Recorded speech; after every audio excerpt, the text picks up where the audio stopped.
निर्जला एकादशी व्रत। भीमसेन व्यास जी से कहने लगे कि हे पितामह, भ्राता युधिष्ठिर, माता कुंती, द्रौपदी, अर्जुन, नकुल और सहदेव आदि सब एकादशी का व्रत करने को कहते हैं, परंतु महाराज मैं उनसे कहता हूँ कि भाई मैं भगवान की शक्ति पूजा आदि तो कर सकता हूँ, दान भी दे सकता हूँ, परंतु भोजन के बिना नहीं रह सकता। इस पर व्यास जी कहने लगे, हे भीमसेन, यदि तुम नरक को बुरा और स्वर्ग को अच्छा समझते हो तो प्रति मास की दोनों एकादशियों को अन्न मत खाया करो। भीम कहने लगे कि हे पितामह, मैं तो पहले ही कह चुका हूँ कि मैं भूख सहन नहीं कर सकता। यदि वर्ष भर में कोई एक ही व्रत हो तो वह मैं रख सकता हूँ, क्योंकि मेरे पेट में वृक नाम वाली अग्नि है, सो मैं भोजन किए बिना नहीं रह सकता। भोजन करने से वह शांत रहती है, इसलिए पूरा उपवास तो क्या, एक समय भी भोजन किए रहना कठिन। अतः आप मुझे कोई ऐसा व्रत बताइए जो वर्ष में केवल एक बार ही करना पड़े और मुझे स्वर्ग की प्राप्ति हो जाए। श्री व्यास जी कहने लगे कि हे पुत्र, बड़े बड़े ऋषियों ने बहुत शास्त्र आदि बनाए हैं, जिनसे बिना धन के थोड़े परिश्रम से ही स्वर्ग की प्राप्ति हो सकती है। इसी प्रकार शास्त्रों में दोनों पक्षों की एकादशी का व्रत मुक्ति के लिए रखा जाता है।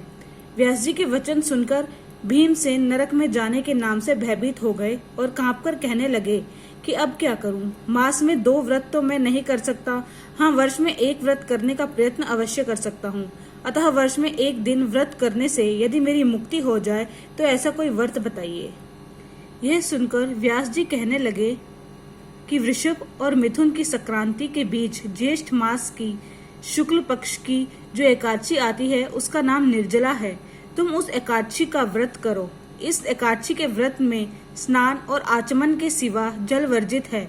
आचमन में 6 मास से अधिक जल नहीं होना चाहिए, अन्यथा वह मद्यपान के सदृश हो जाता है। इस दिन भोजन नहीं करना चाहिए, क्योंकि भोजन करने से व्रत नष्ट हो जाता है। यदि एकादशी को सूर्योदय से लेकर द्वादशी के सूर्योदय तक जल ग्रहण न करे तो उसे सारी एकादशियों के व्रत का फल प्राप्त हो जाता है। द्वादशी को सूर्योदय से पहले उठकर स्नान आदि करके ब्राह्मणों को दान आदि देना चाहिए। इसके पश्चात भूखे और सत्पात्र ब्राह्मण को भोजन कराकर फिर आप भोजन कर लेना चाहिए। इसका फल पूरे 1 वर्ष के संपूर्ण एकादशियों के बराबर होता है। व्यास जी कहने लगे कि हे भीमसेन, यह मुझको स्वयं भगवान ने बताया है। इस एकादशी का पुण्य समस्त तीर्थों और दानों से अधिक है। केवल 1 दिन मनुष्य निर्जल रहने से पापों से मुक्त हो जाता है। जो मनुष्य निर्जला एकादशी का व्रत करते हैं उनकी मृत्यु के समय यमदूत आकर नहीं घेरते, वरन भगवान के पार्षद उसे पुष्पक विमान में बिठाकर स्वर्ग को ले जाते हैं। अतः संसार में सबसे श्रेष्ठ निर्जला एकादशी का व्रत है। इसलिए यत्न के साथ इस व्रत को करना चाहिए। उस दिन ओम नमो भगवते वासुदेवाय मंत्र का उच्चारण करना चाहिए और गोदान करना चाहिए। इस प्रकार व्यास जी की आज्ञा अनुसार भीमसेन ने इस व्रत को किया। इसलिए इस एकादशी को भीमसेनी या पांडव एकादशी भी कहते हैं। निर्जला व्रत करने से पूर्व भगवान से प्रार्थना करें कि हे भगवान, आज मैं निर्जला व्रत करता हूँ, दूसरे दिन भोजन करूंगा। मैं इस व्रत श्रद्धा पूर्वक करूंगा, अतः आपकी कृपा से मेरे सब पाप नष्ट हो जाएं। इस दिन जल से भरा हुआ 1 घड़ा वस्त्र से ढककर स्वर्ण सहित दान करना चाहिए। जो मनुष्य इस व्रत को करते हैं उनको करोड़ पल सोने के दान का फल मिलता है, और जो इस दिन यज्ञादिक करते हैं उनका फल तो वर्णन ही नहीं किया जा सकता। इस एकादशी के व्रत से मनुष्य विष्णु लोक को प्राप्त होता है।